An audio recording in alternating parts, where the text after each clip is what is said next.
thereafter, just in that sequence, DHE, you'll also just follow to come and tell us what kind of security mechanisms have you put in place. Welcome. Thank you very much, Chair NCIC, Bishop Omai,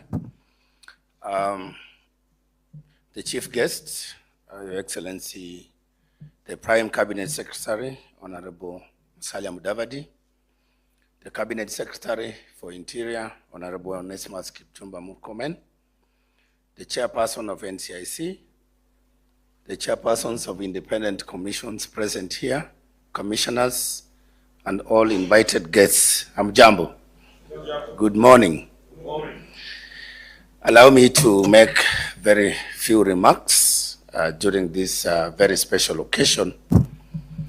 I know for me, this is music to my soul because we are talking about uchaguzi bila noma, right?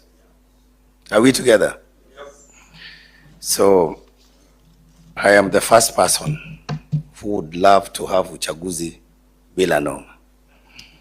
So I wish to begin by thanking NCIC for the invitation for us to participate in this important occasion and the launch of the Uchaguzi Bila Noma initiative, and for your continued leadership in championing the cause of national cohesion and peaceful elections in the Republic of Kenya.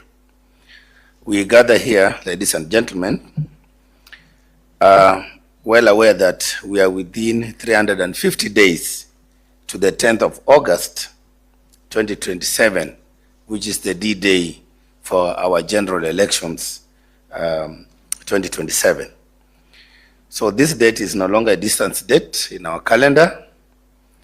It is a date that is that will be a defining moment to our republic, because it is on that 10th of August date that Kenyans of all walks of life will be called upon to exercise their political rights and constitutional rights under Article 38 of the Constitution, to come out in large numbers and to elect their leaders, from the president all the way down to the MCA.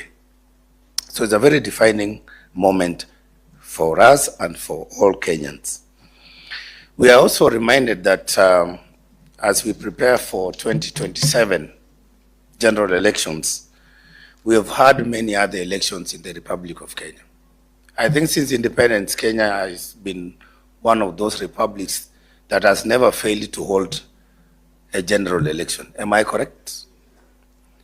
So I know for sure during my adulthood, I was able to witness some elections of 1992, 97, up to date. But I don't remember the one of 1988 and beyond. Maybe the chief guest, I'm sure he was there.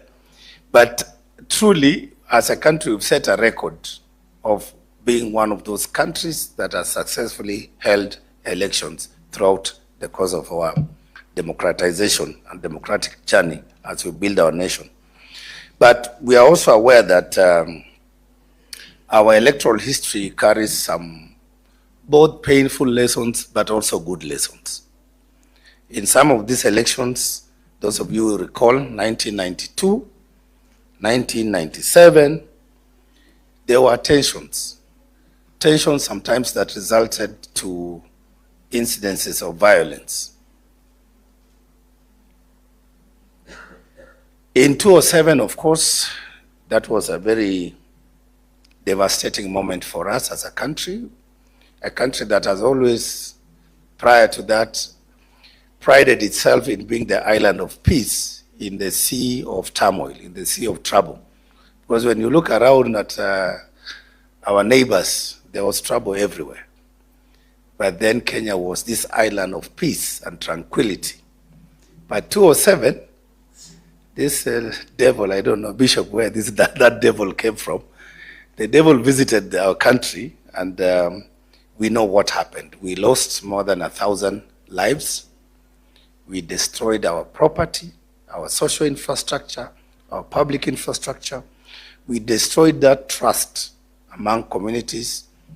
We broke that bond of social cohesion and peaceful coexistence. And we saw our economy nosedived from the growth of about 7 heading to 9%. We went below, actually 0, to negative 2.8. And of course, many other factors happened. Inflation went up, and of course, livelihoods were compromised.